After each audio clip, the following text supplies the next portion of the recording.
Kahit pilitin kong iwanan ang aking nakaraan, ngunit bumabalik pa rin sa isip ko, damdamin ang aking gagawin ay tawagin ko siya,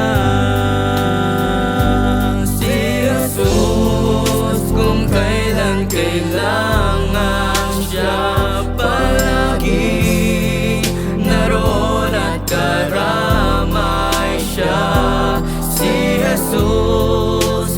Kapag hindi ko na makaya,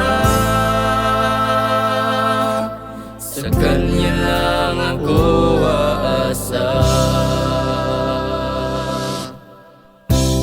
Kailan kaya ko siya makikita ng aking mga mata?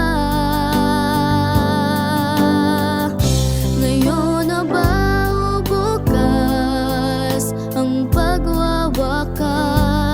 Kung ako'y di pa handa at nag-iisa, ang aking gagawin ay tawagin ko siya,